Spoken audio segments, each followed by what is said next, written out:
Jesse pulled into the drive of a small old house with peeling white paint. Linda and Abigail had been staying with Linda's mother since the breakup. He glanced at his watch. He'd overslept, and it was going on noon. He peered into the camper where 2 garbage bags full of toys sat, waiting for Abigail. He grinned, couldn't help himself. Santa's crimson sack sat on the floorboard next to him. He stroked the thick, rich velvet.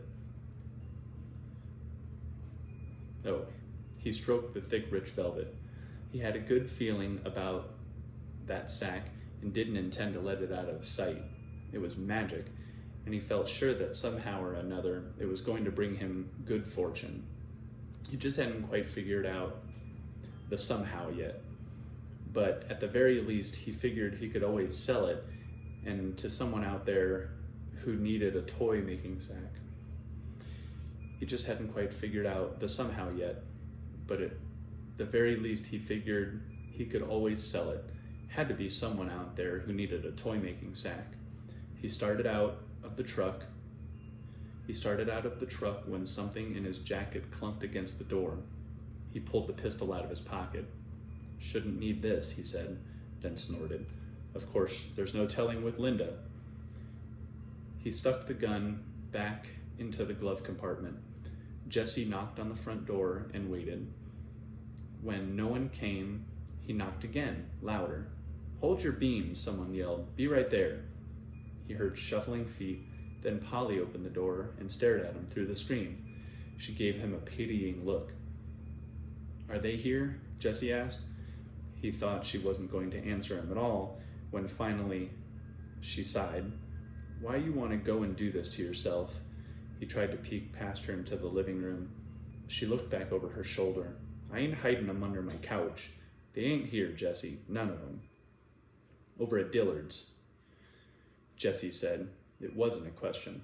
Polly said nothing. "Damn it," Jesse stomped his boot on the doormat. "Tell me something, Mrs. Collins. Just what the hell does she see in that sumbitch? I done asked her the same thing about you once. The man's pushing 60. You think that's right? For Linda to be going out with a man near about your age? Oh my gosh. The man's pushing 60. You think that's right? For Linda to be going out with a man near about your age? Linda's never been real good at picking men. At least Dillard's taking care of her. That's more than some folks can claim." Jesse cut her a hard look. "Comes home after work like he should. Has a nice truck, a nice house." Jesse turned his head and spat loudly. "The house was bought with dirty money." Polly shrugged. "Better than no money." "I gotta go." Jesse turned and started down the steps. "If you're wise, you'll steer clear of that man." Jesse stopped, turned around, and looked Polly straight in the eye. "Linda's still my wife, you know. A little fact that everyone seems to have forgotten about me." "I'm just saying, don't go stirring him up. You don't need that kind of trouble. No one needs that kind of trouble." "Well, if he thinks he can just take another man's wife, then it's my job to set him straight." She laughed, a mocking sound that set Jesse's teeth on edge. "Jesse, you want to think you're mean, but you just ain't. That much I do know about you. Now Dillard, on the other hand, there's a man cut from mean stock. His daddy was shot 6 times in his life and still here to tell about it. While them men who done went,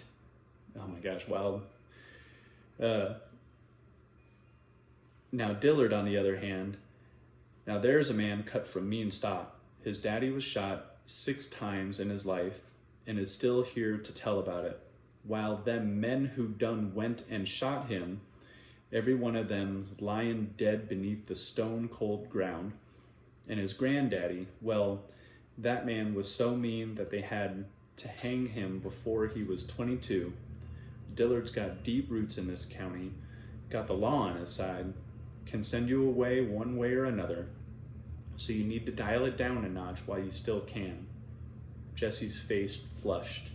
He He didn't need Mrs. Collins to lecture him about Dillard Deaton, or Police Chief Dillard Deaton, which sounded much more important than it really was, as there were only 2 full-time police officers in Good Hope.